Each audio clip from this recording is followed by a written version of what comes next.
Kumbachero ng Katunying, Jerry Dos.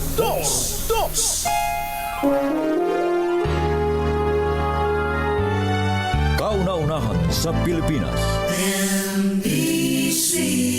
Manila Broadcasting Company. DZRH. Member, kapisanan ng mga broadcaster ng Pilipinas. Member KBP, oras! Eksakto yung punto, 6:04.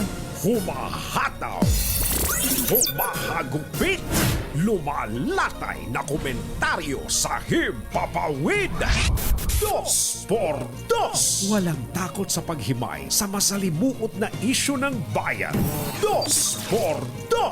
Humahataw na mga balita at impormasyon. 2x2. Ating damhin, ating lasapin ang hagupit na 2x2.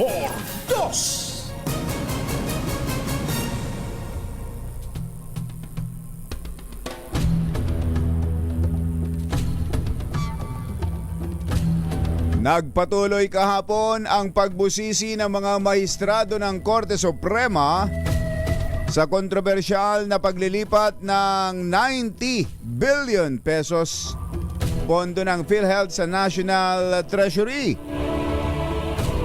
Sa oral arguments, pinababalik ni Supreme Court Associate Justice Antonio Co. Jr. ang 60 billion na itinransmit ng PhilHealth sa National Treasury.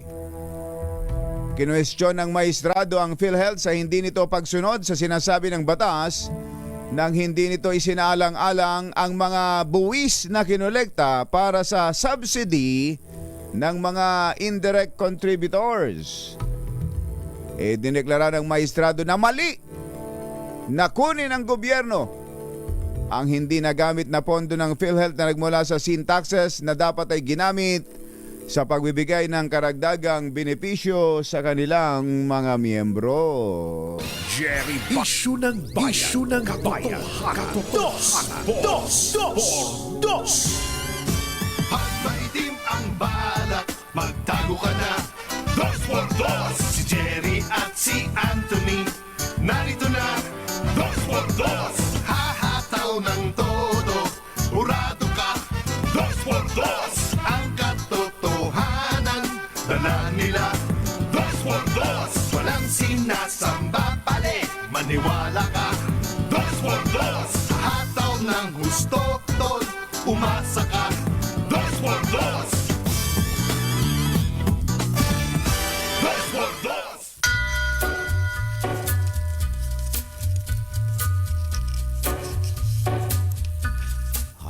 Hi. Take a little walk to the edge of town. Maganda morning. Magandang umaga, bayan! Ito po si Jerry Baha. And crack Humahabol si Anthony Taberna. in the ball. Muli pong sumama sa inyo ang 2x2 sa umagang ito ng Never coming. Friday. Yuhuu! Past the mills, past Kamusta kayo mga textmates, mga text partners? Inyo bang napagtatagumpayan? Nakakayanan ba ang init ng panahon? Huwag kayong mag-alala dahil baka raw bumalik ulit ang amihan. Yehey! Baka raw may huling hirit. May huling hirit this week ang amihan. Siguro ibubugahan tayo ng huling pagkakataon ng malamig bago tayo silaban. Nagkakasunod-sunod na po ang insidente ng sunog. Binanggit na natin yan. Nagsisimula pa lang ang Marso. Pwede siguro mother na ano?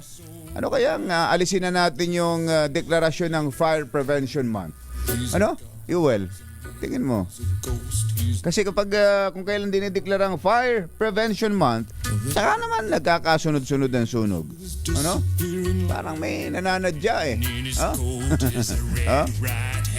Nako, talaga naman. Pagsisimula ng init, kabi-kabila ang sunog. Kaya napaka-importante ng mga gamit sa tahanan.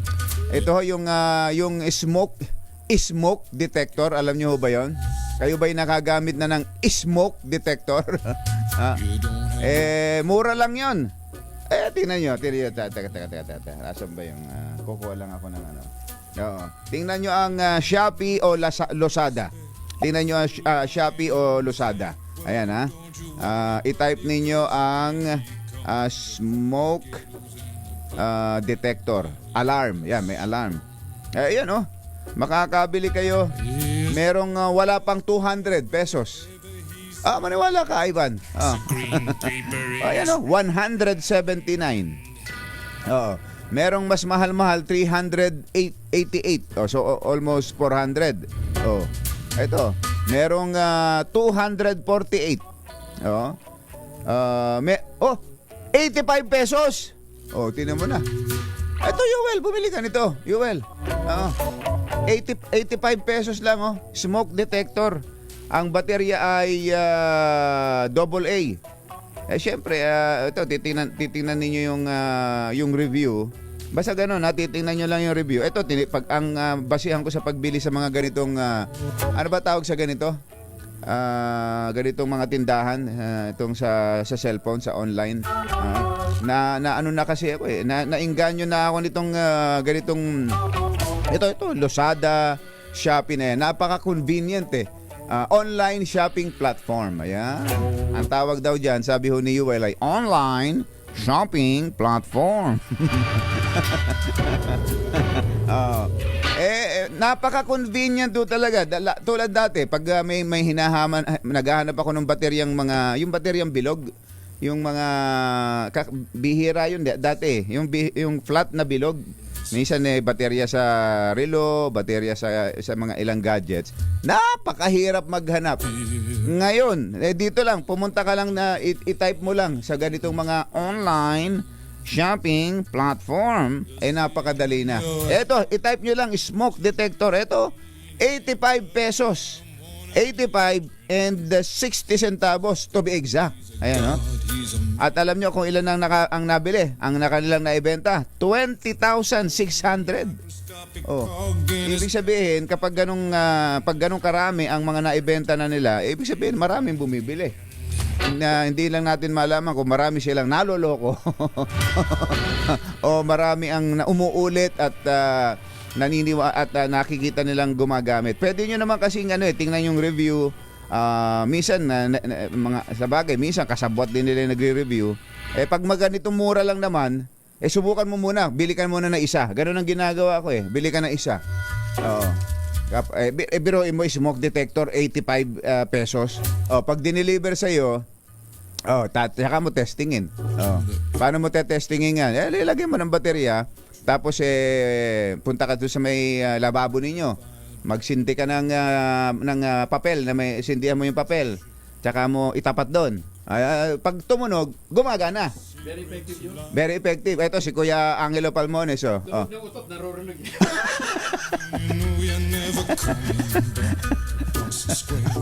Sobrang lakas daw nung itong 85 pesos na ito. Wag ganon. Pero mo, ayan. Maililigtas po tayo nito sa kamatayan kasi karaniwan sa mga namamatay sa sunog, yung di ba karamihan sunog nangyayari madaling araw, tulog na tulog. Hindi magising. Hanggang sa mapuno na ng usok, natutulog hanggang sa hindi na nagising. O kaya man nagising man huli na. Kapag napuno ng usok yung bahay, pag nagkaroon lang ng usok at na-detect nito, tutunog ng malakas. Saan ba yung gusto kong sampulan tutunog yan, tutunog, tapos magigising ka. Hinahanap ko lang dito yung tinetesting. Tinetesting, may pan-testing lang din natin, may pinipindot. O kaya i-testingin ninyo mismo sa usok. Magsilab ka lang naman na isang papel pwede na. Yon, napakalaking tulong ho nito, mga magulang at mga mahal na taga-subaybay. Murang-mura lang, makakapagsalba ng maraming buhay. Ang mga kumbatsero ng bayan, katunhing, Jerry, dos. Yung fire extinguisher, mga sa bumbero, marami. Fire extinguisher, marami din ang mga bumibili sa magkaroon na ngayon sa hardware. Hindi ko alam, hindi ako nakakabili ng 2,500, ang mahal pala, no? Oh, tapos hindi ka na aawayin ng fire official sa inyong lugar pag doon ka sa kanila bumili. Oh, tapos pinapalitan pa rin yan. Merong diyan. May expiration daw yan, yung mga fire extinguisher yan. Pero iba pa rin talaga yung meron hong ganyang mga gamit sa bahay para pag biglang nagkaroon ng sunog, meron kang fire extinguisher o kaya meron kang alarm para ikaw ay magising kapag nagkaroon ng problema, nagkaroon ng sunog. Oras po natin, Mr. Jalomdang, at sa mga kasama natin dyan sa Intercon Diagnostic Laboratory, 6:15, alas 6:15 ang ating oras, ACS Balita. Susunod na. Hi, I'm Chef Jojo Javier.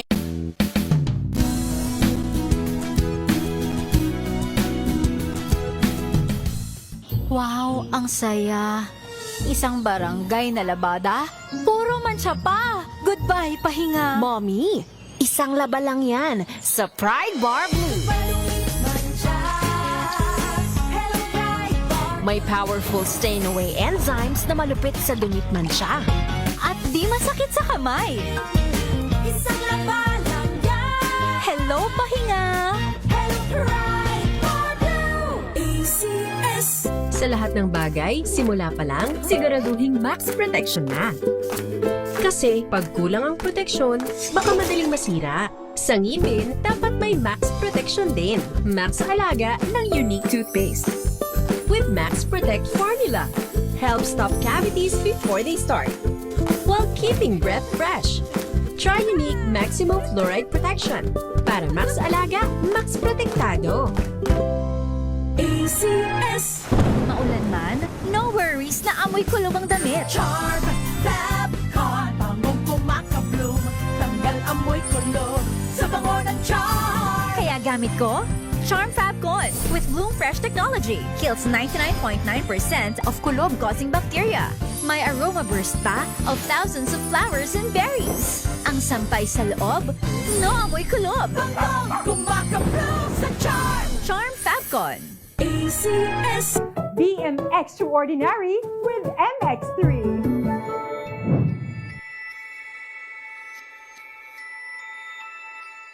Mahalagang paalala, ang MX3 capsule ay hindi gamot at hindi dapat gamiting panggamot sa anumang uri ng sakit. MX3, tunay, natural at original.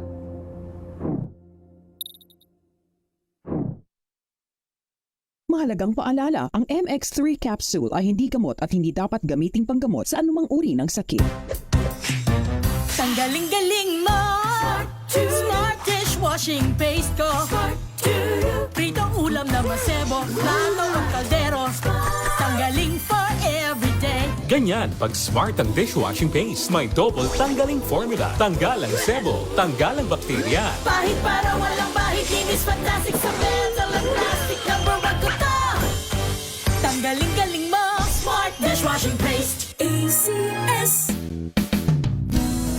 Balitang makatotohanan. Balitang maaasahan. ACS Balita. Walang makakaligtas. Walang makakalampas. Saan magsulok ng kapuluan? Luzon, Visayas hanggang Kamindanawan. Basta't may balita. Ipagwagwagan ng sikat na tagapagbalita. ACS Balita. Kasama ang 2x2 tandem Anthony Taberna at Jerry Baha. ACS Balita.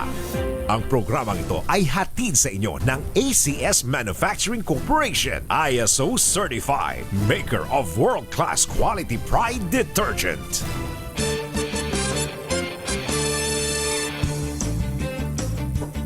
Wednesday, March 5. Tama ba? March 5. 2025. Narito na po ang ulo ng ating ACS Balita. LRT2 may alok na libreng sakay at libreng gupit aba, sa mga kababaihan sa araw ng Sabado. Publiko binalaan ng CICC sa mga pekeng election experts. Bureau of Immigration sinabon ni Senator Ontiveros dahil sa kawalan ng travel records ni Attorney Harry Roque. Nasawi sa election-related violence, 4 lang ayon sa PNP. PNP pinanindigan ng lehitimo ang rescue operation sa Chinese victims sa Taguig matapos bawiin ang relief order sa hepe ng anti-kidnapping group. At police colonel inaresto ng QCPD sa kasong acts of lasciviousness. Magandang umaga Luzon, Visayas, Mindanao. Good morning Philippines! Hello world! Kami po ang inyong mga tagapaghatid balita. Sa ngalan ni Anthony Taberna, ako po, Tina Nolasco. Ito po si Jerry Baha at ito ang ACS Balita. Sa detalye ng ating mga balita, may good news tayo. ACS Good News. Para sa ating mga kababaihan, dahil may alok daw pong libreng sakay at libreng gupit. Ang LRT2 sa mga kababaihan sa March 8, bahagi ng selebrasyon ng Women's Month. Maabangan nga yan. Oo. Sabado. Ano to? Sasakay ka? Sa Pagsakay mo, gugupitan ka na? Nako, bukang may pila yan eh. Hindi ba mahirap yun? Oo. Pag gumalaw-galaw ng gano'n yung nako, magkaka-ukit ang ulo mo. Magsisimula daw po ang free ride alas 7 ng umaga hanggang alas 9 ng umaga at alas 5 ng hapon hanggang alas 7 ng gabi sa lahat ng LRT2 stations. Magbibigay din ng pamunuan ng LRT2 ng mga rosas sa mga babaeng pasahero sa Antipolo Station ngayong March 5. Samantala, may libreng gupit din ang LRT2 sa mga kababaihang pasahero sa mga piling istasyon nito sa mga sumusunod na petsa. Ayun. Sa March 12, Tina, ito, sige. puntahan mo. March 12 ay sa Antipolo Station. March 19 ay nagreklamo. Libre nga eh. March, malapit. Yung mga taga ron. March 19 ay sa Cubao. Okay, malapit ka dyan. Ha? At March 26 sa Recto Station. Mas malapit.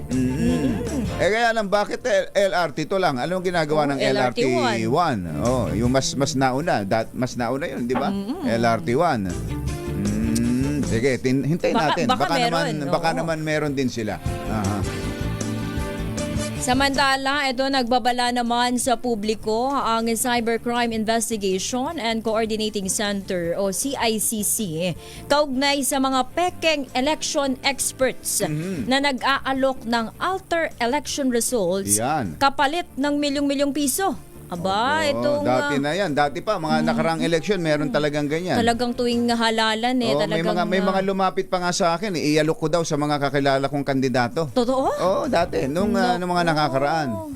Ito nga, yung sabi nga ni CICC Executive Director Alexander Ramos, ano sabi? masyadong complex at hindi madaling mahak ang automated election system.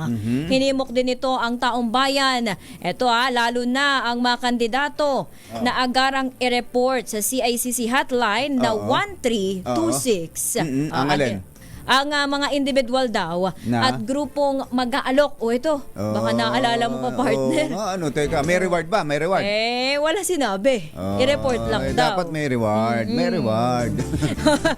Kasunod nga ito, partner, na halimbawa, kung kandidato, yung kandidato mismo magsusuplong. Halimbawa, inalok ako. Kaya nga, inalok ako. Ay magsusuplong ako. Anong premyo ko? Dapat may reward, no? Para dapat panalo na. No? Dapat panalo na. Ay, yun lang. Diba? Mahirap yun. Diba? Baka magalit si Comelec Chair George Garcia. Para lalong mapuksa yung mga manluloko na yan. Oo, mahikayat yung publiko na itimbre yung mga gantong grupo at individual. Yun nga, sabi nga, ito nga yung nag-ugat itong... inilabas ng CICC yung pahayag na ito nung maghain ng reklamo ang Comelec laban kay Isabela Vice Mayoral candidate Attorney Jeril Harold Respicio.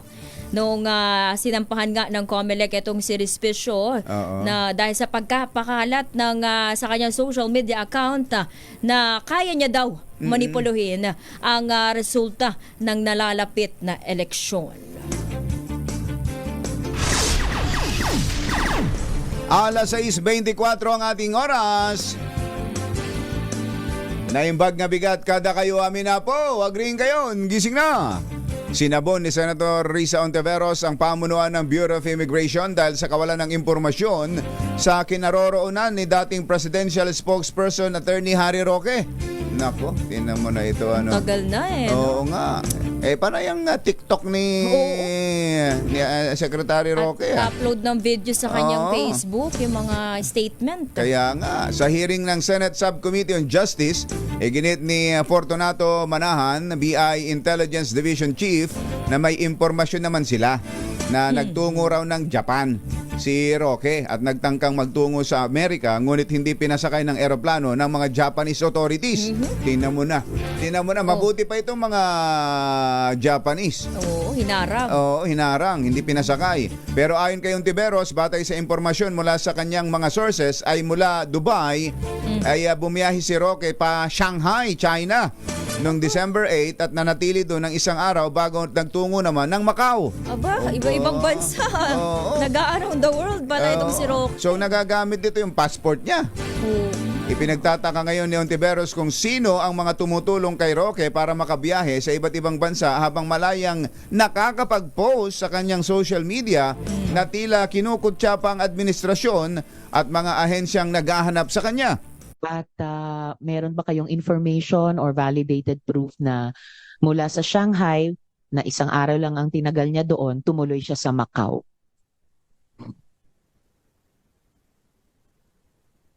Madam Chair, sorry, wala po kaming pero meron po kaming alam na pumunta rin po siya ng Japan. And hindi po siya nakaalis. Supposed to be bound for US, pero denied flight, denied check-in. So, wala rin naman holdings ang Japan Police or Japan Immigration. Then after that, wala na po kami information. Saan po sa...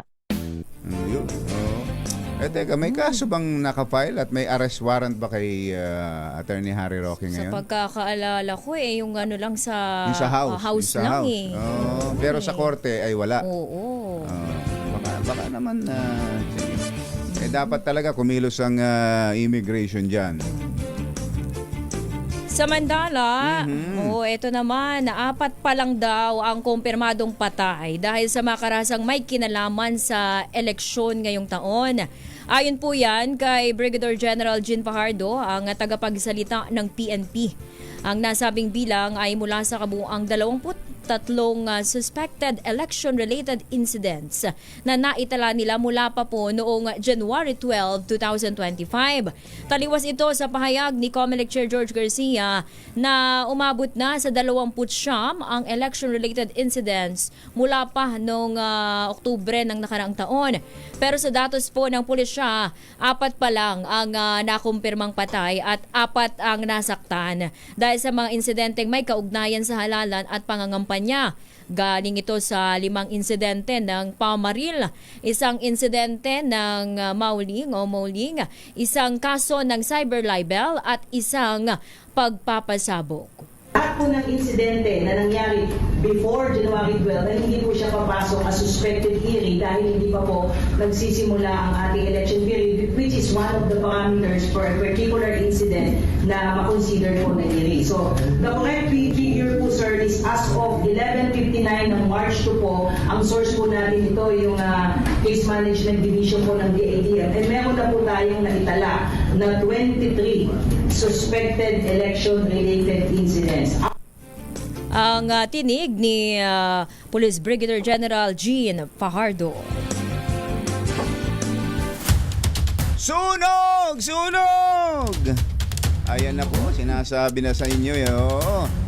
Kuyang Elsa Bartholomew, nagtatanong siya, Tina, kung saan daw mabibili yung smoke detector na binabanggit natin.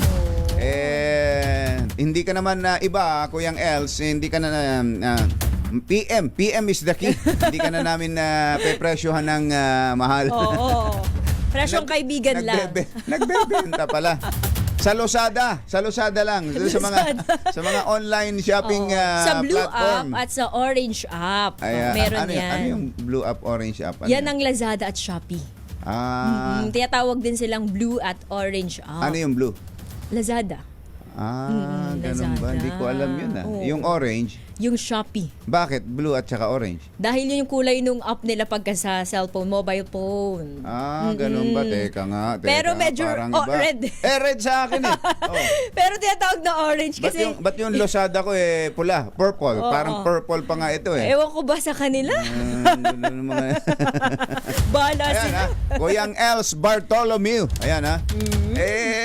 Sampulan nyo lang muna. Huwag kayong bibili ka agad ng yung bang sample ka lang muna na isa. At malaga magbasa ng review. Ayun, yung review. Para legit up yung legit store ang mabilhan. Tapos pag tsaka yung sinasabi ko, marami nang naibenta. Yun ang basihan ko lagi. Tapos tinitingnan ko yung review. Correct. Tapos bili ka lang muna din ng isa lang. Sample lang muna. Kung kailangan mo yung 5, isa lang muna. Pero mo 80 pesos lang adi sampulan mo lang muna. Kapag okay, tsaka ka bumili ng iba pang kailangan mo. Ayan Eto, sunog! May follow-up tayo sa sunog dyan sa Binondo, Maynila. Andun si RH29, Boy Gonzales. Come in, boy! Actually, Jerry at Tina, wala nang dapat na ikabahala dahil sa ngayon lamang, ilang minuto pa lamang nakakalipas ay under control na ng mga tauhan ng Bureau of Fire Protection itong sunog na sa Carvajal Street sa Binondo, Manila, kanto to ng Yelchenko. At simula ang sunog alas 5:37 ng madaling araw. At umaga na. So agad itong itinaas sa ikalawang alarma. Ano yan? Parang building yan. Ano ba yan? Condominium? Lumang building. Ako pa daw, wala daw nakatira. Sabi ng mga residente rito. At katabi to, Jerry, kung maalala mo, yung may namatay na 8. Magkatabi lang. May namatay na 8 sa sunog din? Oo. Yung katabi niyang gusali, kahanay niya. Ay, nako. Nasunog yung ikalawa at ikatlong palapag ang nasunog at iniimbestiga na ngayon itong dahil sa ayos sa initial kung paano nasimula itong sunog sa lalo na kung walang tao, unoccupied. Kung walang tao, kung abandonado, walang tao. Katabi yung kung makikita mo yung building na pinunan natin, yung tabi-tabi niya, ito yung hanggang ngayon nakasarado na. At may police line yung building na namatay na kung saan 8 yung namatay. 8 yung namatay, At katabi na. Kaya mga bilis na ito na sa ikalawang alarma ng mga bumbero itong naturang sunog. At under control na ilang minuto pa lamang at sa kasalukuyan ay nagsasagawa ng investigasyon itong mga tauhan ng arson investigator. Teka, Boy. Boy, yung buong building na yan walang occupied o yun lang unit na nasunog? Yung nasunog, yung kantong-kanto kasi nasunog. Yung kanto nitong Carvajal at saka yung Yelchenko, dati itong Holland Hopia. Nung nasunog yung katabi niya, ay sinarado na yung Holland Hopia. Sa isang gusali ito. Tapos yung katabi niya nakasarado. Yung kakatabing gusali mahaba to. Kaya ang ginawa ng mga bumbero sa taas yung sunog para makuha nila yung hose. Tinali pa. Ayun, may tinali na. Ito nga, hinahatak sa taas yung itinaling hose. Para doon na magbuga ng tubig ang mga bumbero. Wala kasing wala bang yung fire ladder? Wala fire ladder, nasa labas nasa labas. Hindi maipapasok diyan. Iskinita. Meron yung kasi yung mismong Yelchenko, andito lahat yung mga truck ng bumbero. Meron silang wala sa, hindi nila may papasa. Kasi Iskinita Carvajal, Oo. maliit lang eh. Ang kailangan lang ay talagang gumawa ng para yung host ay maiakyat sa ikatlong palapag nitong naturang gusali. Yan yung palat natin mamaya. Malalaman natin sa mga investigador ng arson kung anong dahilan nitong sunog sa Carvajal Street sa Binondo, Maynila. Ito si Bel Gonzales para sa DCRS, una sa Pilipinas, una sa Pilipino. Thank you, boy! Samantala, ibinalik ng PNP ang director ng anti-kidnapping group na si Colonel Elmer Ragay na sinibak noong Pebrero 28 matapos mabahira ng kontrobersya ang sinasabing rescue operation sa kinidnap na 14 anyos na Chinese student. Ito ay bilang pagtalima sa COMELEC resolution na nagbabawal ng paglilipat ng government official sa panahon ng eleksyon. Hindi pala nila ipinaalam. Oo. Dapat ipinaalam muna. Samantala nanindigan naman si Police Brigadier General Jane Fajardo na lihitimo ang rescue operation sa kidnap victim at walang ransom na ibinayad sa mga kidnapper. Tiniyak din ito na hindi makakaapekto ang pagbawi ng relief order kay Colonel Ragay habang nagpapatuloy ang investigasyon. Conduct po ng investigation po is another unit po, and we make sure na any investigation relating to that particular issue po will be conducted in the most transparent manner po. At hindi po natin nakikita yung pagbabalik po ni Colonel Ragay sa kanyang posisyon na baka maka-apekto po sa ongoing investigation. Like I said earlier po, this does not only concern Colonel Ragay but lahat po yung kasama po dun sa operation. Si General Jane Fajardo ng PNP. Samantala, isang police colonel na kinasuhan ng kasong acts of lasciviousness ang inaresto ng mga tauhan ng Quezon City Police District. Isinelbi ng QCPD ang bitbit na arrest warrant sa loob mismo ng Campo Crame kung saan inaresto si Police Colonel Marlon Sapla. Sapla. Oo. Nag-ugat ang sa Crame kaso. mismo. Oo, kahihiyan ito sa pulisya, no? Nag-ugat ang kaso sa reklamo ng kanyang sekretary na isang non-uniform personnel. Sinabi ng complainant na ilang beses umano siyang pinaghipuan sa hita at maselang bahagi ng katawan ng opisyal. At isa rito, saan daw nangyari? Eto, partner. Sa loob. Sa loob. Sabi siguro, hindi makahintay ha. Oo. Eto, sa loob ng kotse. Nitong mismong colonel. Noong June. Ba't siya nakasakay sa loob sa kotse ni siguro colonel? dahil secretary. Secretary. Sa opisina. Secretary. Tapos? Noon pa daw itong June 2023. Bukod dito, ito tagal pa. na. Ang kwento, niyaya daw siya ni Colonel Sapla na pumasok sa motel. At inalok ng 10,000 pesos monthly allowance sa kondisyong magiging jowa niya ito. Parang jowa for rent, gano'n.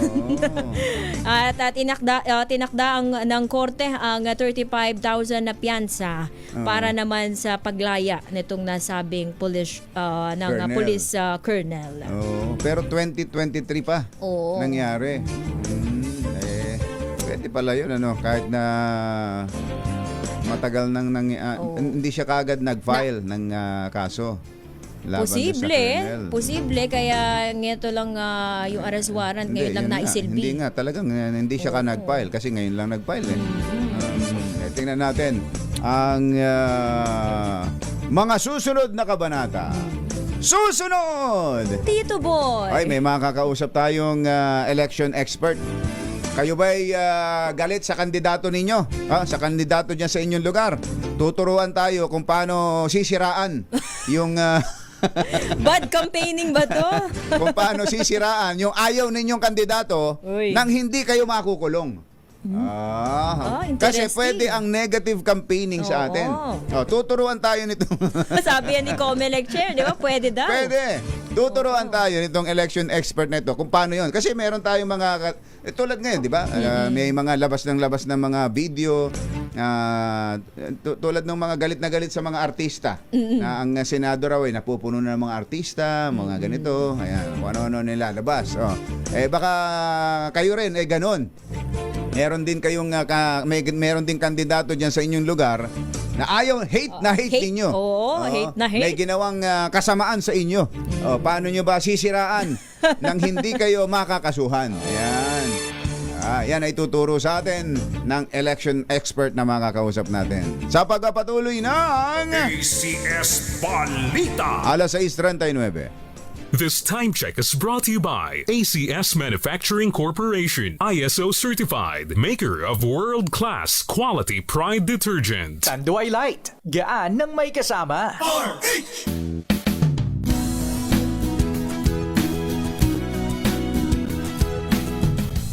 Hello, Washi! Laundry day na naman! Yay! Anong meron? Mancha ng chocolate, putik, may libag pa! Kaya natin yan! With Pride Washing Machine Detergent, may triple stain-away formula. Tanggal ang makapit, madikit, at malupit na dumit mancha. Kaya easy-easy ang labada. Mula noon hanggang ngayon! All you need is pride! All you need is pride! ACS Star Wax, Star Wax Wax. Star Wax, Star Wax Wax. Always remember, sa paglinis, pakintabin ang sahig. Mrs. Star Wax, Star Wax Wax. Kita na to the max. Star Wax ang #1 floor wax. May waterproof formula. Buhusan man ang tubig, balikin tabang sahig. Star Wax, Star Wax Wax. Kita na to the max, max, max. ACS. Maulan man, no worries na amoy kulob ang damit. Charm Fab Con, bangong kumakabloom, tanggal amoy kulob sa bango ng charm. Kaya gamit ko, Charm Fab Con with Bloom Fresh technology. Kills 99.9% of kulob-causing bacteria. May aroma burst pa of thousands of flowers and berries. Ang sampay sa loob, no amoy kulob. Bangong kumakabloom sa charm. Charm Fab Con. ACS. We've got you covered. From the hottest hits, exclusive interviews, kilig to the bones fan meet experience, and hataw performances of your favorite stars. Saturdays, 12 noon, dito lang sa DZRH TV.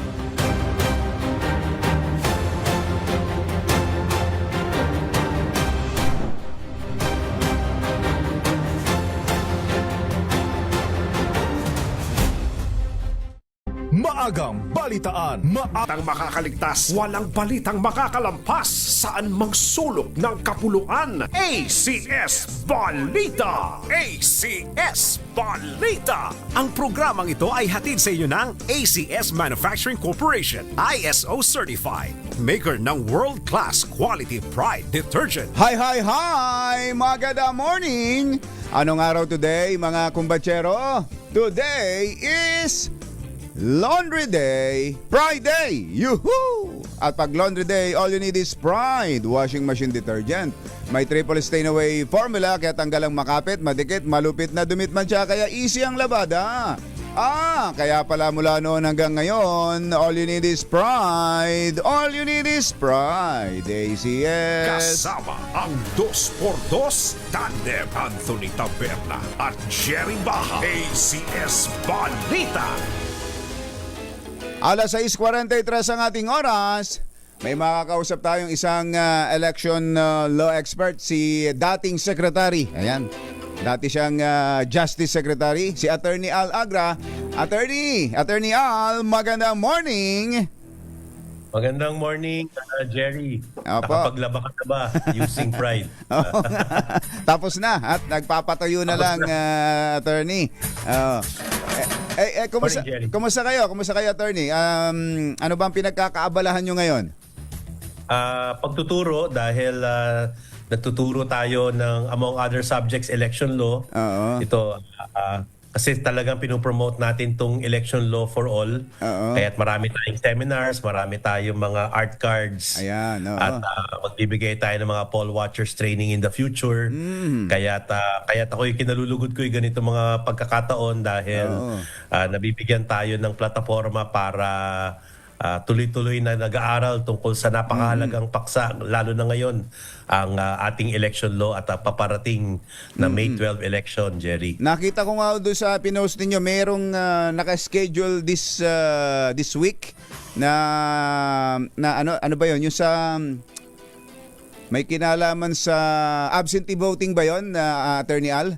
Oo, naglabas ako nung Lunes yung local absentee voting, kaya ikaw, Jerry, kung ikaw ay madidistino sa ibang lugar sa labas ng iyong kung saan ka registered voter, this Friday na ang deadline para mag-apply for local absentee voting at sa mga masasama sa listahan, boboto kayo April 28 to 30, pero bibilangin ang iyong boto sa May 12. Ayun. Ang covered niyan, Attorney Al, media, mga pulis, mga sundalo, ano pa, kahit sino ba pwede? Halimbawa, sasabihin wala ako sa araw ng eleksyon, wala ako dahil ako'y magbabakasyon abroad. Unfortunately, ang covered lang nito ay government officials at media practitioners, even vloggers, no, na ayon sa ating Comelec resolution. Pero meron pang isang uri ng absentee voting, ito namang overseas voter. Kung ikaw ay registered voter pero ikaw ay halimbawa seafarer or nakatira abroad, boboto ka naman sa mga konsulado natin. So may overseas at may local. Itong local deadline, paalala sa lahat, sa Friday na po. Hanggang Friday na lang ang pagpaparehistro. Ang deadline to apply. Okay. At maaga pa lang boboto. Lahat din pwedeng iboto.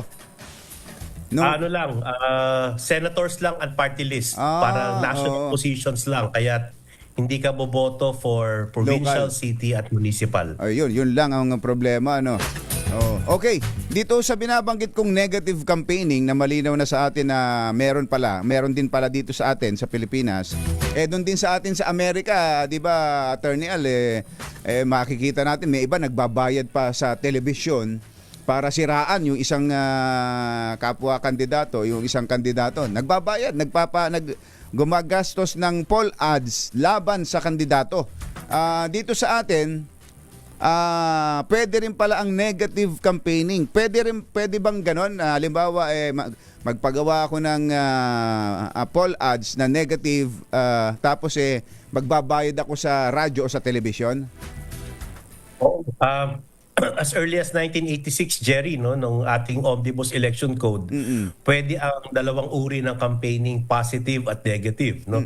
Positive, ito yung iboto mo siya. Negative, wag mo siyang iboto. Ayan, kaya pinahintulutan yan. Pero sa usapin ng negative campaigning, syempre kung may gastos yan, kailangan mo din yung ideklara. At number 2, kung merong negative campaigning, kung sino yung quote-unquote sinisiraan mo, ay pwede siyang may right to reply, lalo na kung television, radio at print. Ayun, magastos kapag radio, television, and print. Ang libre ngayon, mura o mas libre pa, ay sa social media. At yan ang nangyayari na ngayon, Attorney Al. Paano masisiraan ng isang botante yung hate niyang kandidato nang hindi siya makakasuhan? Una, kailangan talaga totoo ang iyong sasabihin dahil kung sinabi mo na halimbawa siya ay nakulong pero hindi naman siya nakulong, then clearly disinformation yan at pwedeng sabihing libel, no? Siyempre, pag ginamit mo ngayon ang social media, magiging cyber libel na siya. Kalalabas din ng COMELEC ng isang resolution about fair and anti-discriminatory campaigning. Ito yung sa mga halimbawa kababaihan or mga LGBTQIA, yung ating persons with disabilities. Red tagging, pinagbabawal na rin ng ating Commission on Election. No? Kung panunuya dahil siya ay may HIV. No?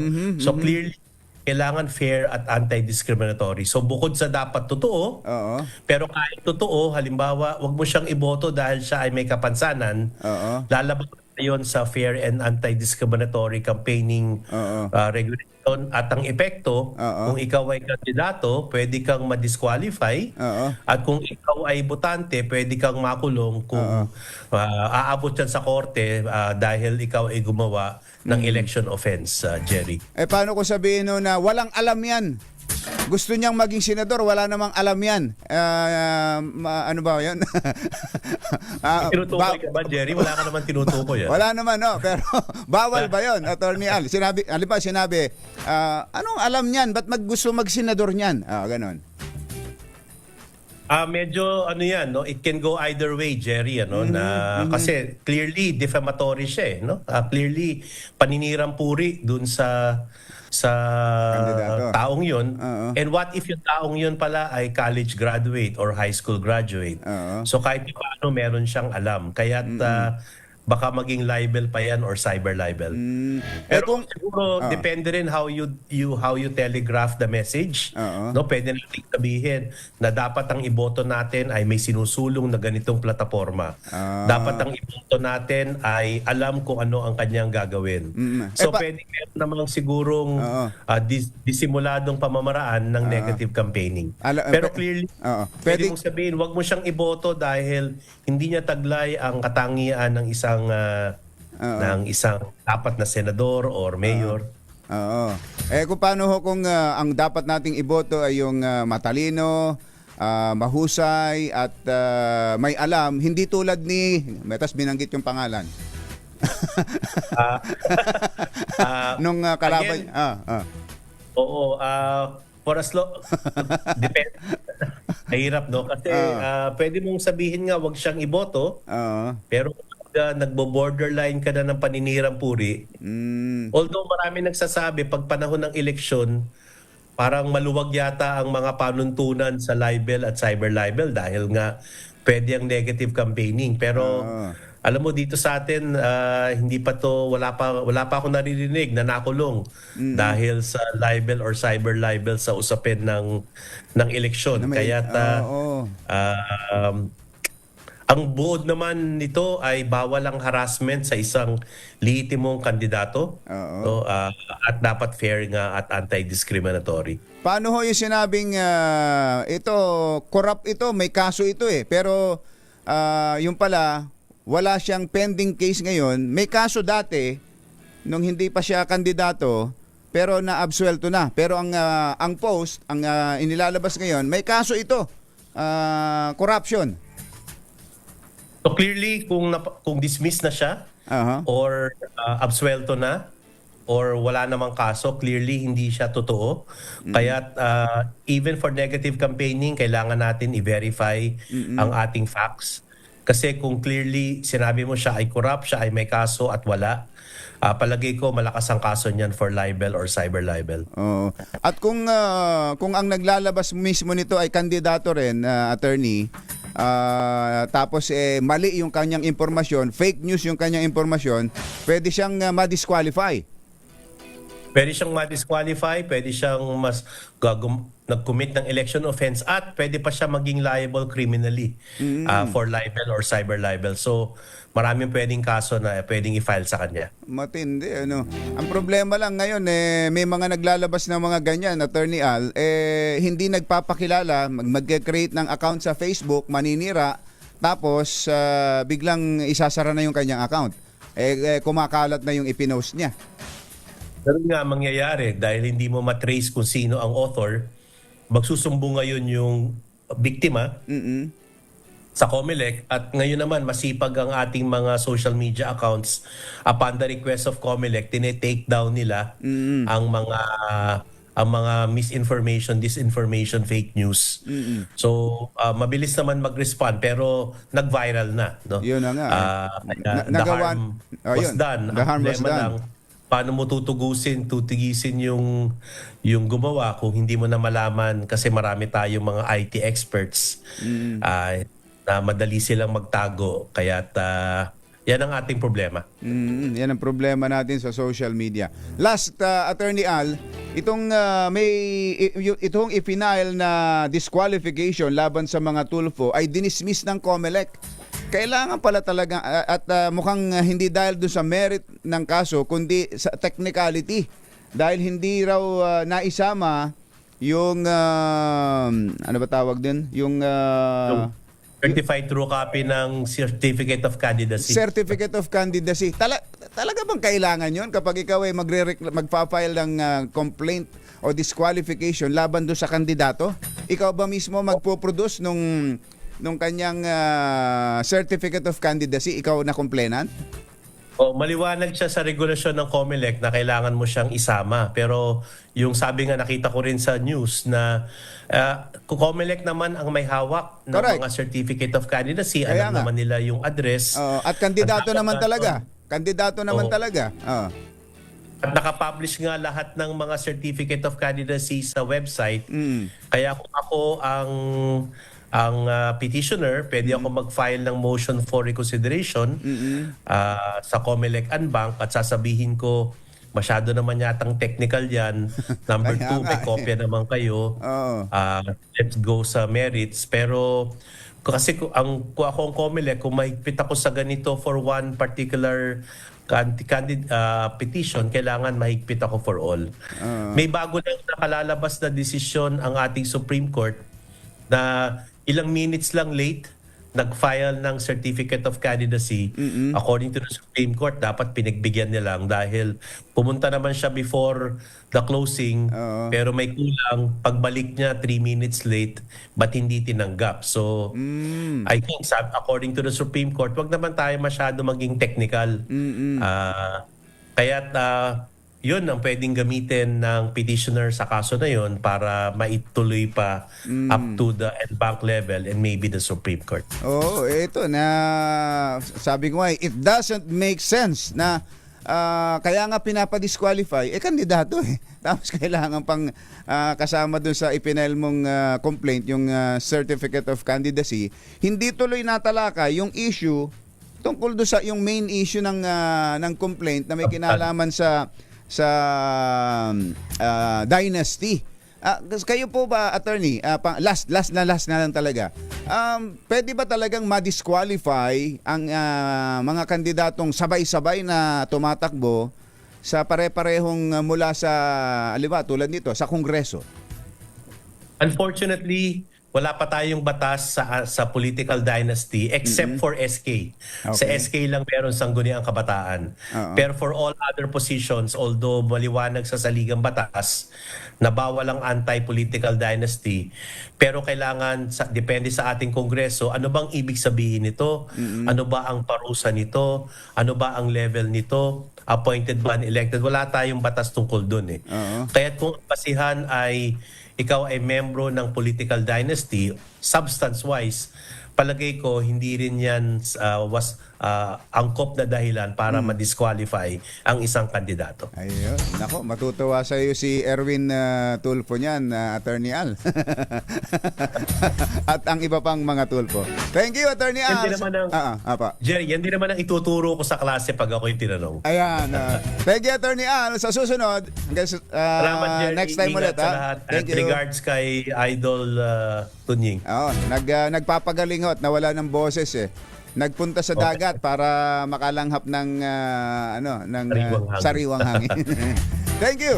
Attorney Al Agra, isa pong law expert, isang law professor, election law professor. Ay, habol natin ito.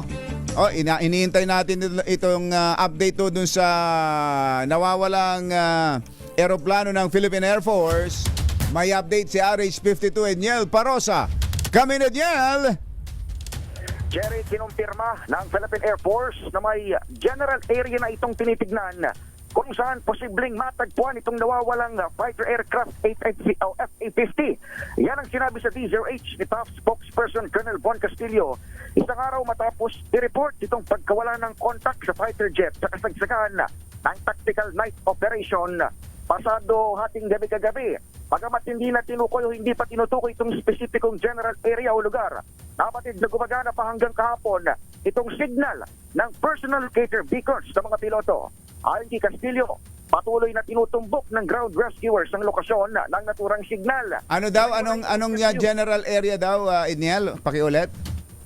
Hindi binanggit yung general area, Jerry, dahil ang binabanggit ng Air Force, kung saan mang general area yung tinutukoy, kung saan nakikita pa yung signal, maaaring ito ay hot area. Kung tawagin, ibig sabihin, maraming kalaban.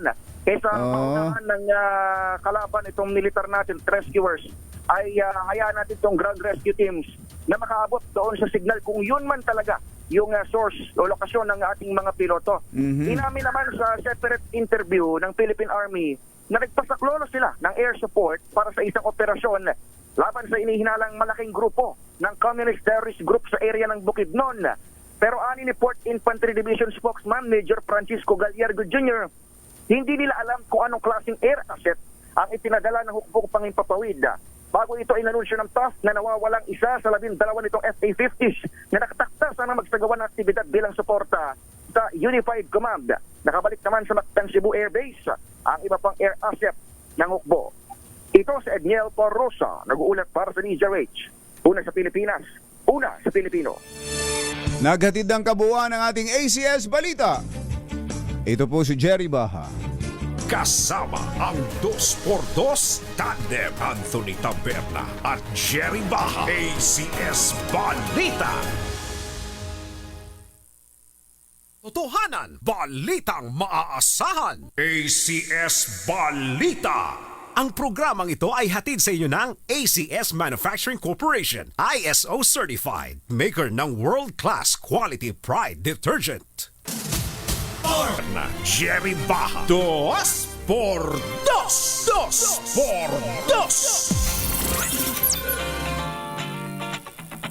Aba, 7:07 na pala. Kabilis talaga ng oras, ano?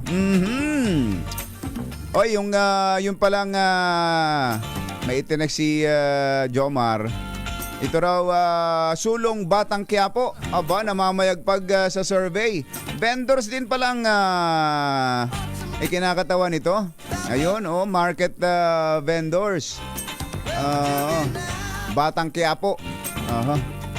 Ilan ang taas daw sa survey, ano? Ilan ang party list ngayon na may kinalaman sa mga vendors? Ano? Parang bigla yatang dumami rin, ano? Sabagay, sa dami rin ng mga vendors natin all over the world, sana nga yung kapakanan nilang maitaguyod. Ayan, congratulations dito sa grupong ito, ha? Jomar, ano ulit ang pangalan? Baka magkamali tayo, ha? Itong sulong mga Batang Quiapo. Ayan. Namayagpag daw sa SWS survey. Congratulations! Laban tayo dyan! Happy birthday! Ay, pinatawagan nga pala ni Ate Gina Baha na nagbe-birthday ngayon. Ipinapaalam sa kanyang mga kasumba bells na ngayon na mismo ang kanyang birthday. At sa iba pang mga katropa dyan. Sabi, greetings, your greeting is good, but the gifts are better. Ayan. Ganon talaga ngayon sa mga panahong ito. Iba talaga ang regalo. Iba talaga ang libre. Ayan, ha. Siyempre, mas lalong iba ang swerte. Hindi mo makikinig ka lang sa DZRH, magkakapera ka at magkakagrocery ka, di ba, paring Ray?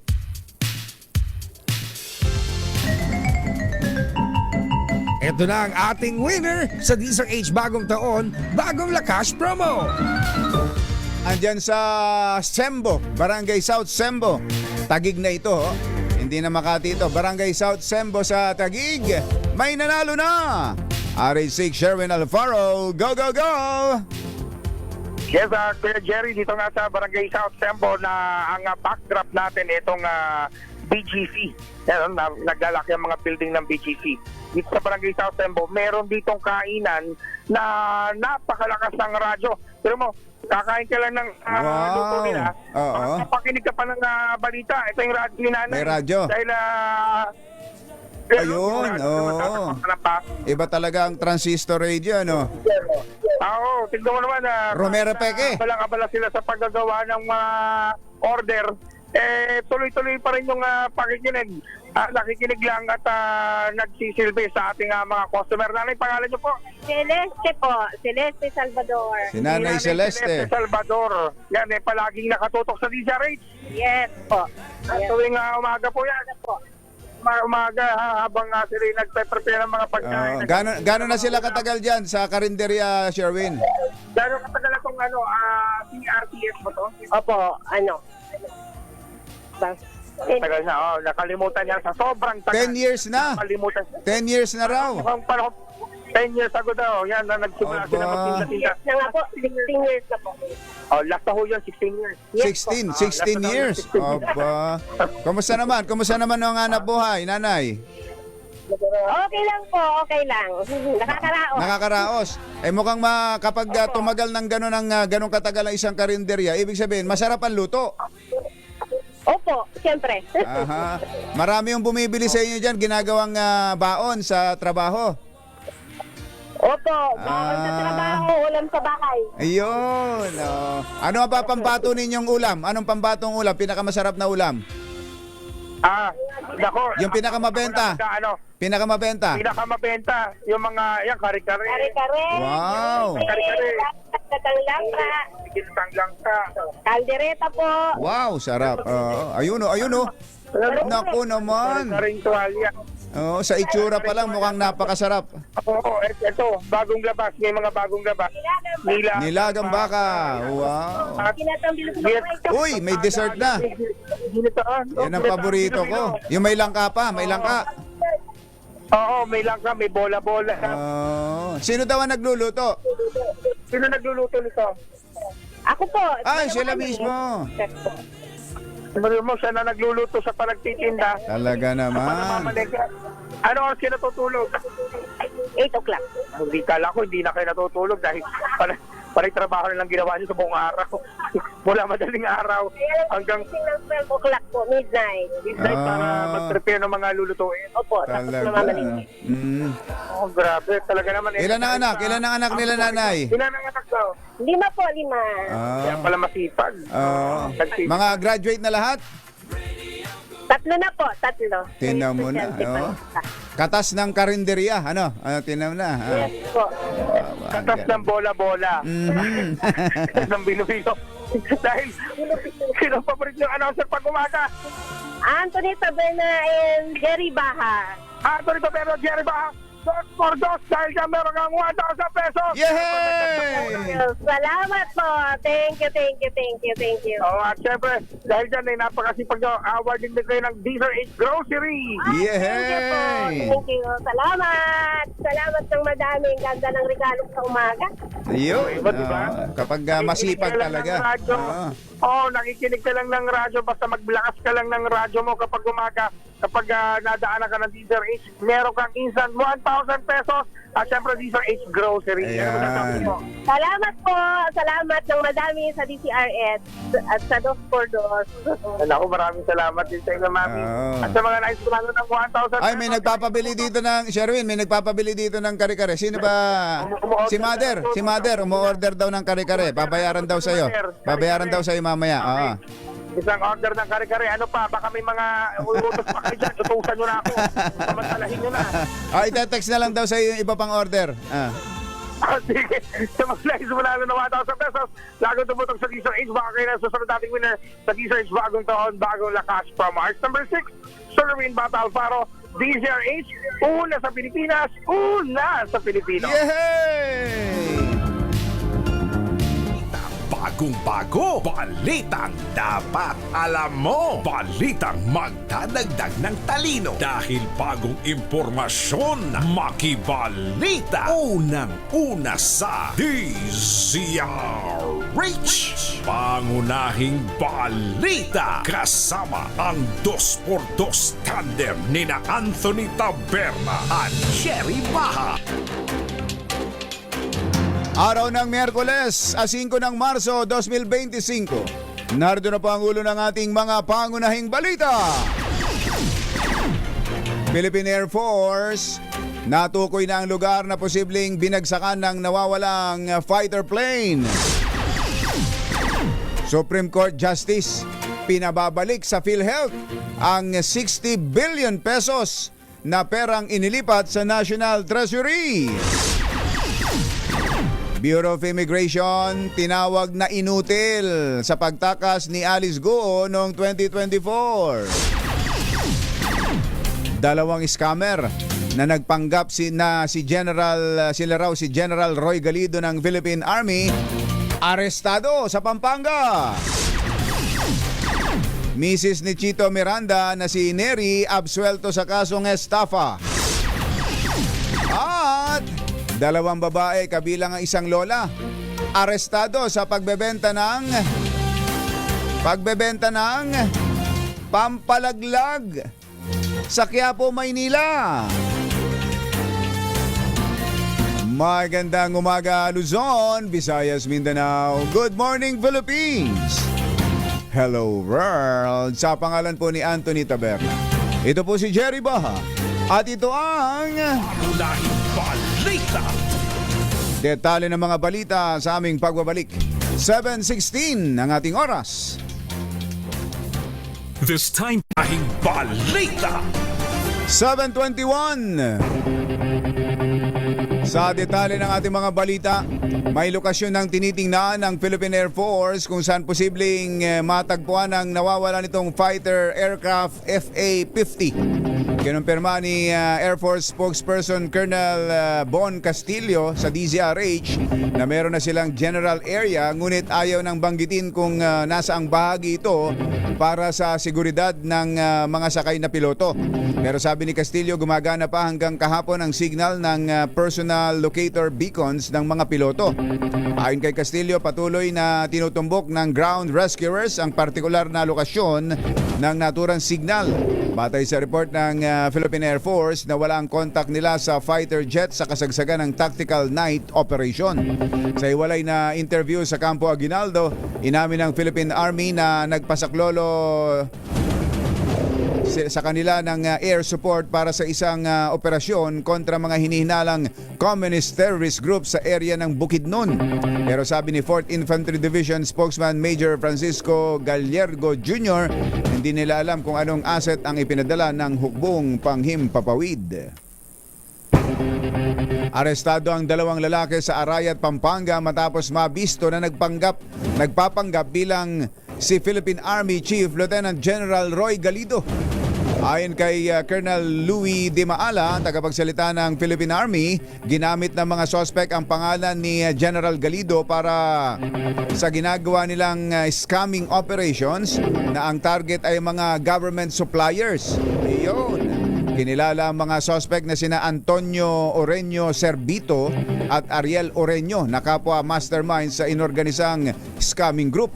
Batay sa report, nagpapadala ng mensahe online ang mga sospek sa mga project holders at suppliers gamit ang social media account na nagpapanggap na sila ay si General Galido. Humihingi ang mga ito ng umano'y representation fees at kapag nakakuha na ng pera ay agad ibablock ang kausap. Kalaboso ang dalawang babae matapos na mahuli sa akto na nagbebenta naman ng gamot na pampalaglag sa Quiapo, Maynila. Nasa kote ang dalawa ng mga tauhan ng District Intelligence Division ng Manila Police District sa Quezon Boulevard malapit sa Quiapo Church. Matapos na unang maaresto ang mga supplier ng nasabing gamot. Hindi na pala nawala ito, mother, ano? Ang tagal na nito eh. Oo. Mula pa yata nung matayo ang Quiapo Church, andyan na rin tong mga nagbebentang ito ng pampalaglag. Romy Mac. Nakilala ang mga suspect na sina Merlito Kayanan, Romy Macatwal. Romy Macatwal, kumusta na? Nasa Amerika yata si Romy Mac ngayon na Tres. Nakilala ang mga suspect na sina Merlito Kayanan, 65 anyos, na mas kilala sa alias na Lola na taga Barangay Commonwealth, Quezon City, at Veronica Borja, 56 anyos, na residente naman ng Quiapo. Nakumpiska sa 4 na blister pack at plastic sachet na may 8 tableta ng Rotec tablet misoprostol na hindi rehistradong gamot.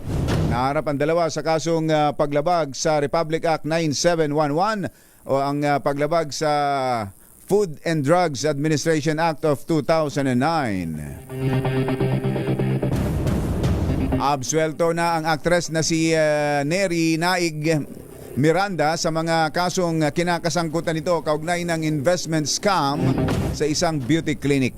Kabilang sa na-dismiss na kaso ni Naig ay ang syndicated estafa na nakasampa sa Branch 112 ng Pasay RTC at reklamong violation of the Securities and Regulation Code na hawak ng Pasay RTC Branch 111. Ayon sa korte, walang sapat na basihan upang mapanagot si Naig Miranda sa kasong syndicated estafa habang hindi rin napatunayan sa korte na nilabag nito ang Securities Regulation Code. Una rito ay inireklamo ang aktres na nang-iengganyo umano ng mga investors para sa skincare clinic at kahit hindi ito otorisado na mag-solicit ng investment. Pero depensa nito, endorser lang siya at hindi kasabwat sa naturang negosyo. Alas 7:25 ang ating oras.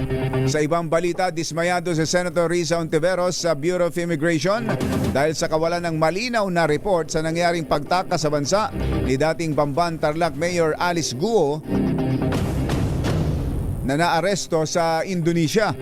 Sa pagdinig ng Senate Subcommittee on Justice, sinabi ni Ontiveros na inutil ang immigration kung hanggang sa ngayon ay hindi pa matukoy kung paano nakatakas sina Guo, Sheila Guo at Cassandra Leong. Ayon sa senadora, sa liham na ipinadala ni BI Intelligence Division Chief Fortunato Manahan, sinabi nitong walang sumasagot sa kanilang mga counterparts sa ibang bansa kaugnay sa kaso ni Alice Guo.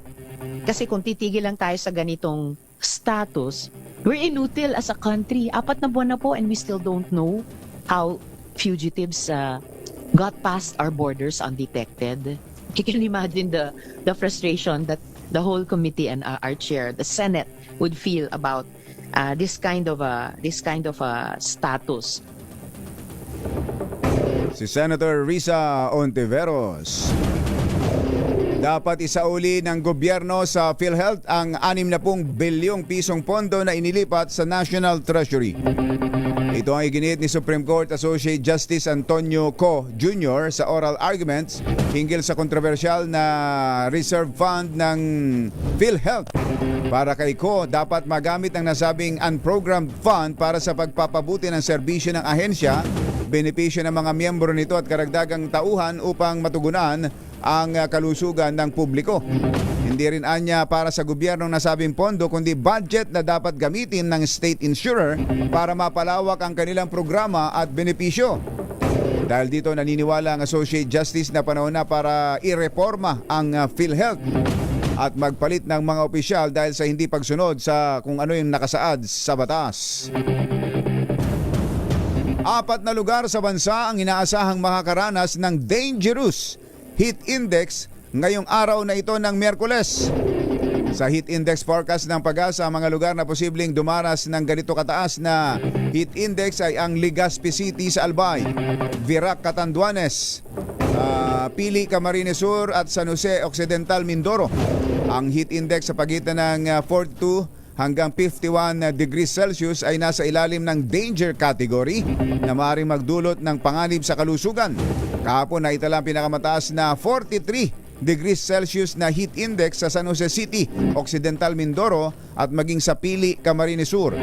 Naramdaman naman ang 42 degrees Celsius na heat index sa Virac, Catanduanes at maging sa Masbate, habang 38 degrees Celsius ang damang init na naranasan dito sa Metro Manila.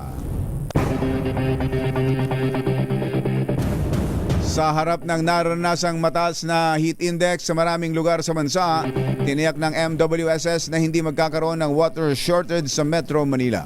Ito ay sa harap ng inaasahang pagtaas o mataas na demand habang papalapit ang tag-init.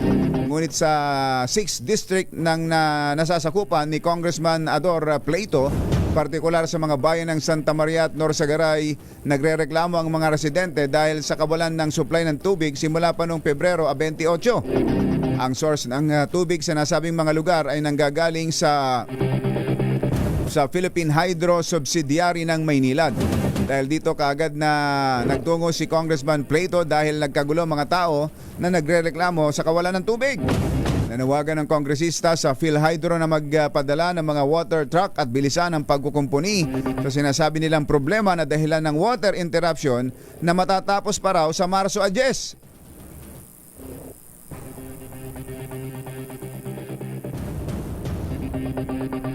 Kong. Nako, mukhang nagkatubig na. Natubigan na yata yung boses ni Kong Ador. Kong Ador. Din ako ng meeting sa kanila at sabi ko, pa-investiga ko ito sa Congress. Pag hindi na-action na agad, biga hanggang March 10 pa raw. Imagine mo din. Ano pong pangalan ng subsidiary? Ano pong pangalan ng subsidiary ng Maynilad? PhilHydro. PhilHydro at saka subsidiary ito ng Maynila. Hanggang March 2. Ngayon ni March 4 na at sabi hanggang March 10 pa raw. Imagine, kaya nananawagan na rin ako sa mga kaibigan ko sa Karatig Bayan na may mga water tanker sila. Tulungan kami dito kasi kulang talaga. Napakainit pa naman ang panahon. Tignan yung mga tao. Na pila-pila talaga bawat barangay. Si Congressman Ador Pleito. Susunod! Tito Boy! Sino itong magandang actress? Young actress? Magandang young actress na hindi pa raw nakontento sa kanyang kagandahan. Nagparitoke pa ng mukha. Sino yan? Ihatid sa atin ang ating showbiz legend, Morley Alinio, sa pagpapatuloy ng Pangunahing Balita. 7:31. This time check is brought to you by Pag nagusali na pinondohan ng 50 million pesos mula sa State Gaming Agency ay pakikinabangan ng mga residente ng 15 barangay ng Mamburao at mga kalapit na munisipalidad. Pinangunahan ni Occidental Mindoro Governor Eduardo Gadiano at PAGCOR VP for Corporate Social Responsibility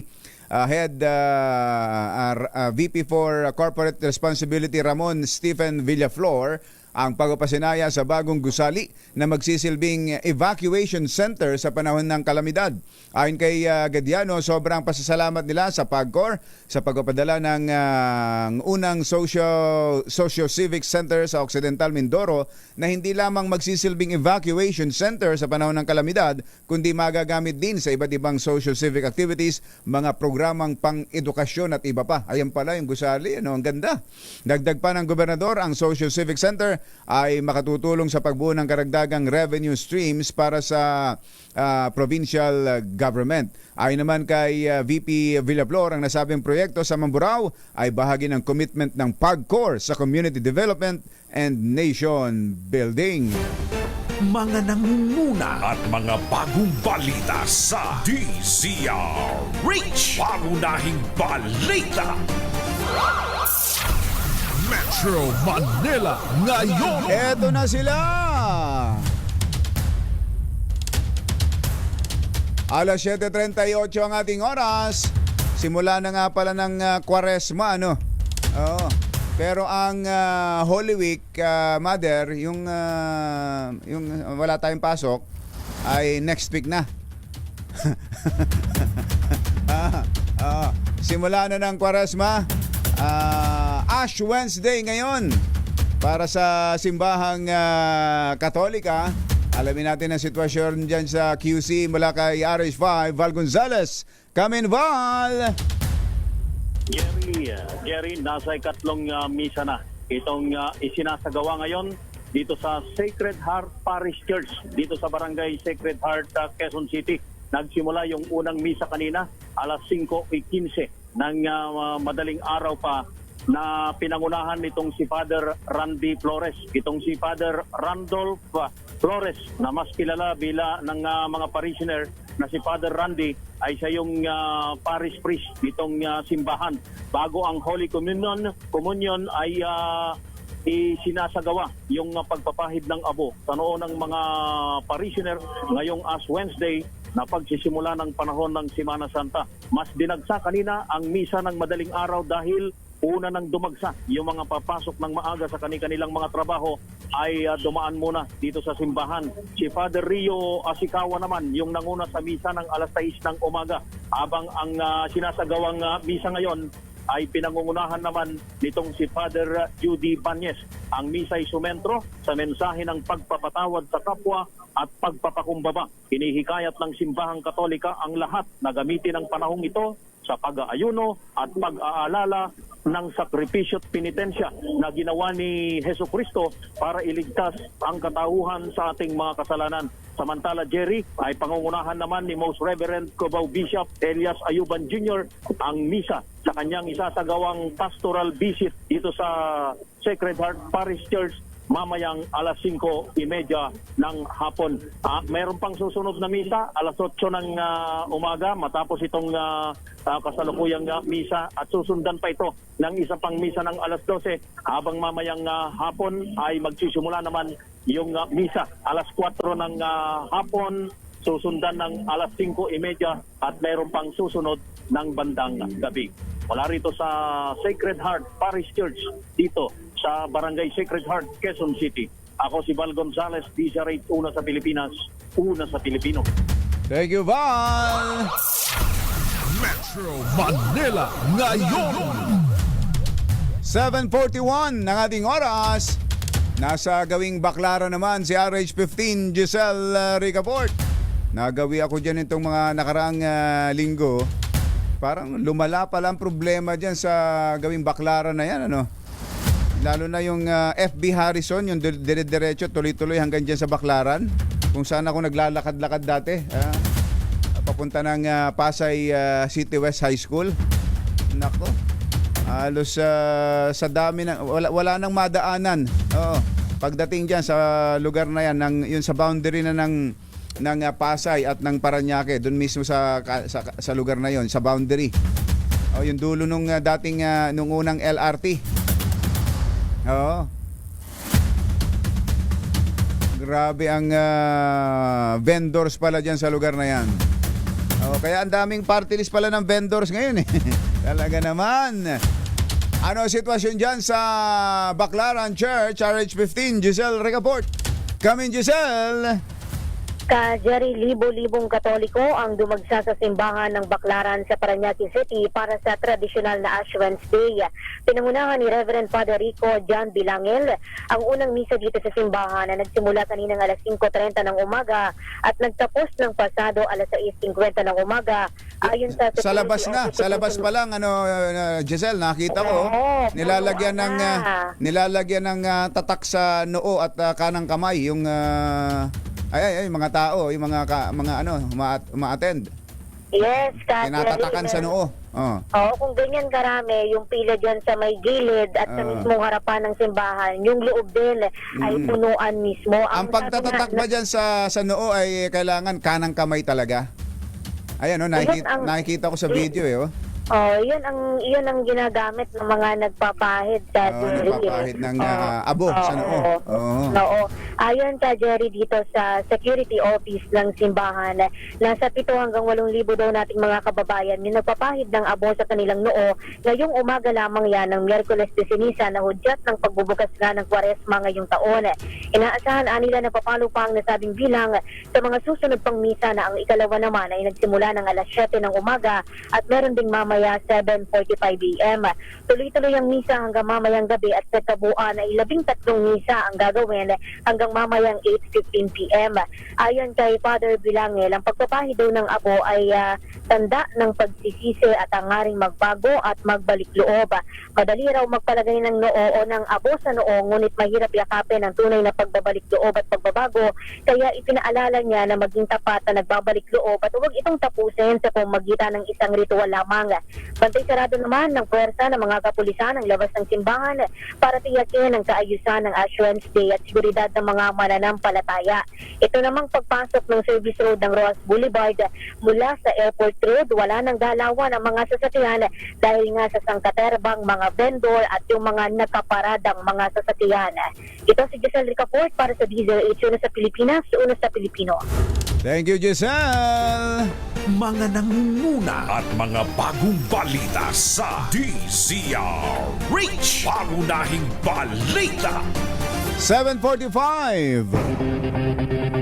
Sa ilan pa nating mga balita, ibinunyag ni Senator Risa Ontiveros na 3 Chinese Pogo boss ang hindi nakabalik sa China kasunod ng kanilang deportation.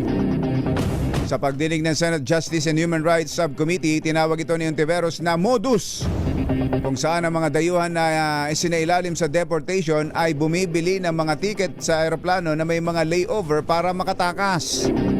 Ayon kay Ontiveros, ang modus ay hindi direct flight ang binibili, tapos sa layover ay naglalahong parang bula ang mga Pogo boss sa kanilang transit destination. Sa hearing, ginisa ni Ontiveros sa mga opisyal ng Bureau of Immigration dahil sa report hinggil kina Liu Xiong Kong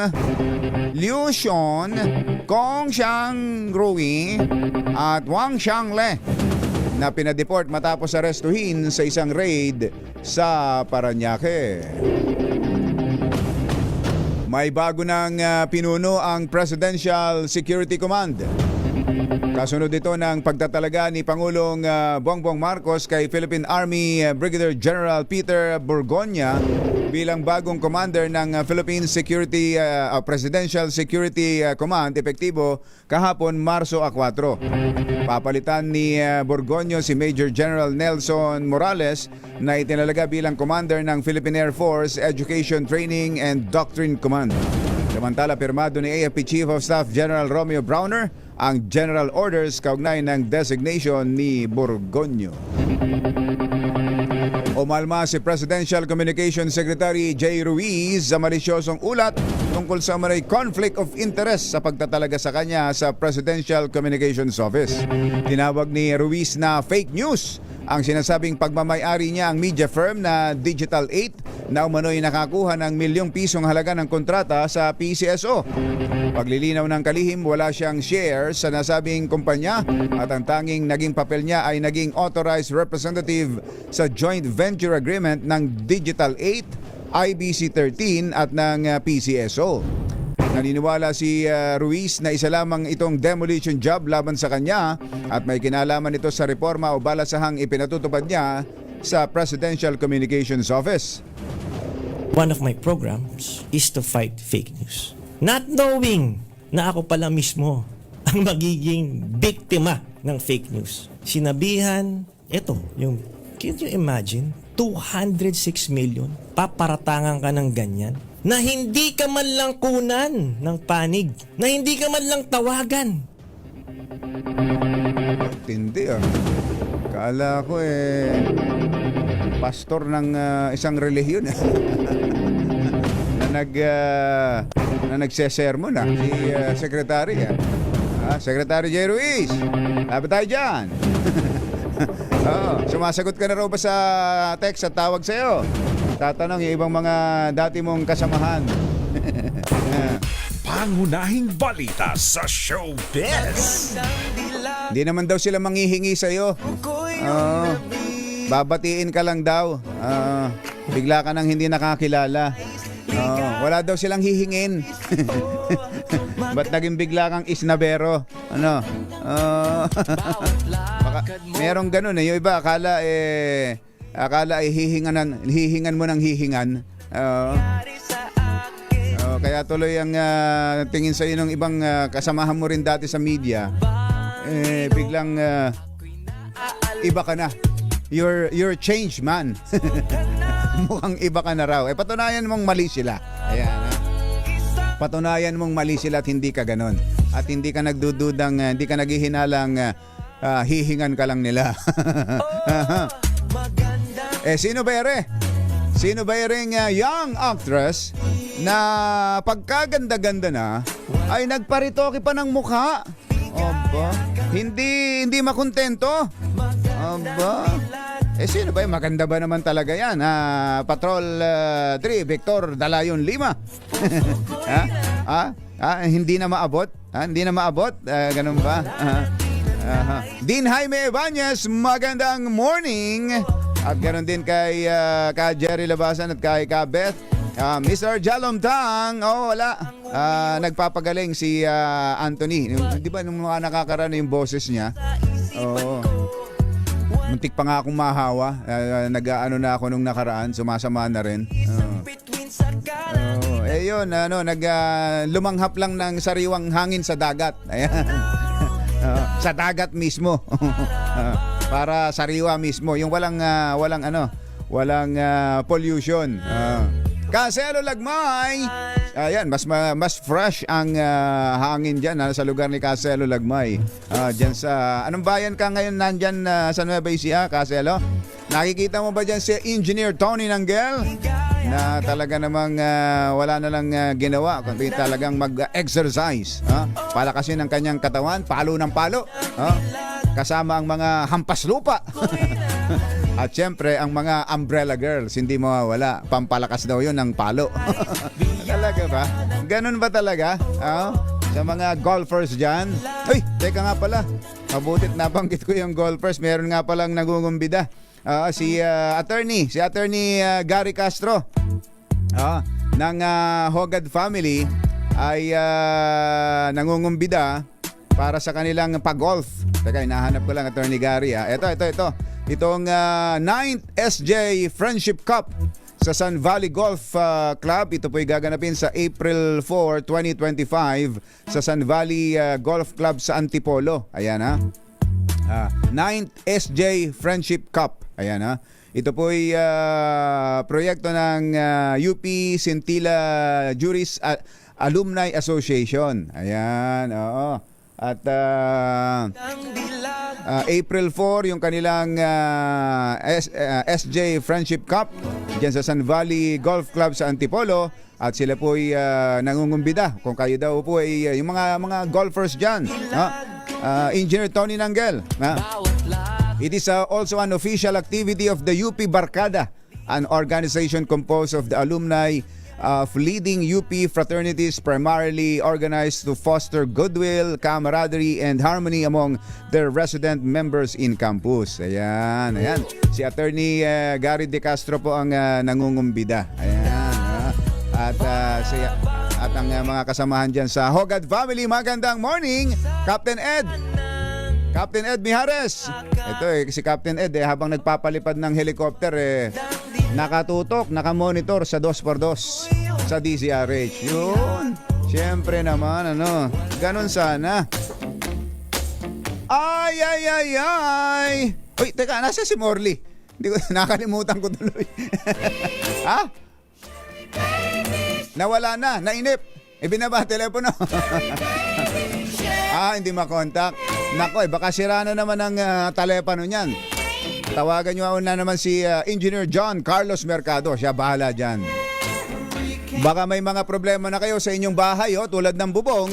Buti na lang may bubong na maaasahan.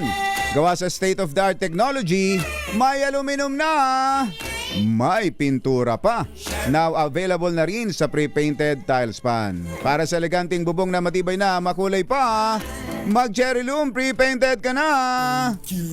Kuyang Elmer Go, how are ya? Labo tayo dyan. At si Kuyang Romel Sitin na andyan ngayon sa ASEA. Sarap ngayon pumunta sa ASEA ngayong papainit na ang panahon, magtampisaw sa gilid ng dagat at syempre doon sa kanilang infinity pool. Ngayon, ang ganda, Balak mo bang mag-upgrade ng sasakyan? Subukan ang Cherry Tiggo 7 Pro Hybrid. Ang Cherry Tiggo 7 Pro Hybrid ay mayroon pong 1.5 turbocharged na makina para sa swabing pagmamaneho. Gamit ang kanyang hybrid system na mayroon sariling baterya, abay nabuboost nito ang performance ng makina at fuel economy. Siyempre, hindi nawawala sa Cherry Tiggo 7 Pro Hybrid ang Apple CarPlay at Android Auto. May power tailgate na rin ito. At sa halagang 1,110,000 pesos ay magkakaroon ka na ng brand new Tiggo 7 Pro Hybrid. At sa lahat Higit sa lahat, magiging kampante ka para sa premium preserve warranty package ng sasakyang ito para sa worry-free ownership. Talaga naman ang Cherry Tiggo 7 Pro Hybrid, ang swak na partner para sa inyong road trips. Kaya ano ba hinihintay? I-test drive na ang Tiggo 7 Pro Hybrid SUV. Pumunta na at magpa-schedule sa pinakamalapit na Cherry dealership sa inyong lugar. 7:54 ang ating oras. Anthony Taberna, Jerry Baha, ang samahang pinatibay na ng panahon. 2x2. 2x2.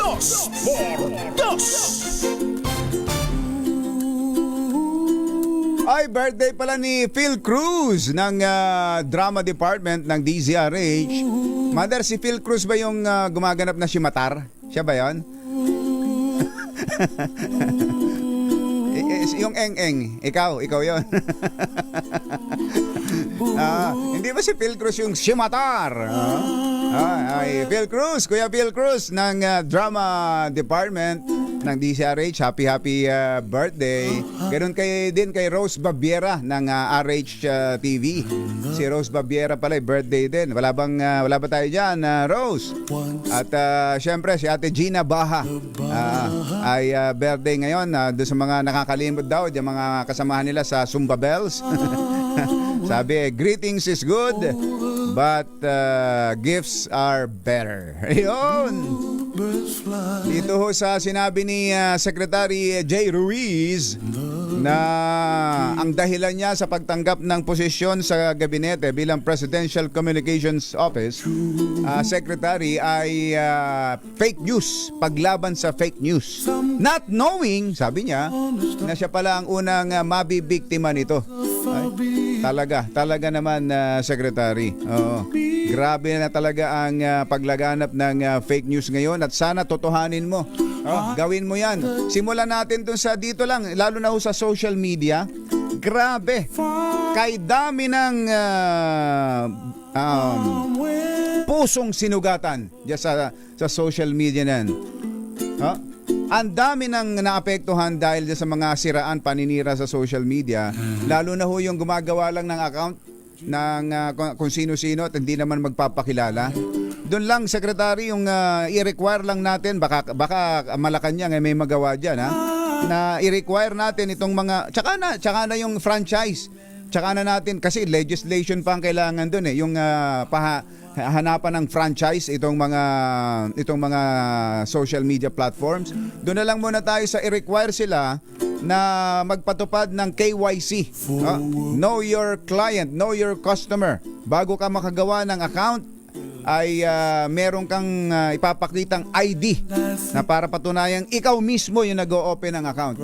Kahit gaano karami. Kahit 100, 1,000 account, gumawa ka. Pero magpakilala ka at maging responsable ka. Yun, isang paraan yun, Secretary Ruiz. Isang paraan yan para makabawas sa sobrang fake news ngayon. At siyempre, sagutin mo raw yung mga text sa'yo. At wag mong pagdudahan. Wag kang maging dahilan din ng fake news sa paghihinala na ikaw ay hihingan ng mga nagte-text sa yung mga dati mong kasamahan. Sa pangalan po ni Anthony Taberna, ito po si Jerry Baha. Bye! Happy weekend! Damdaming bayan! Susunod na! I hear babies cry and I watch them grow. This time check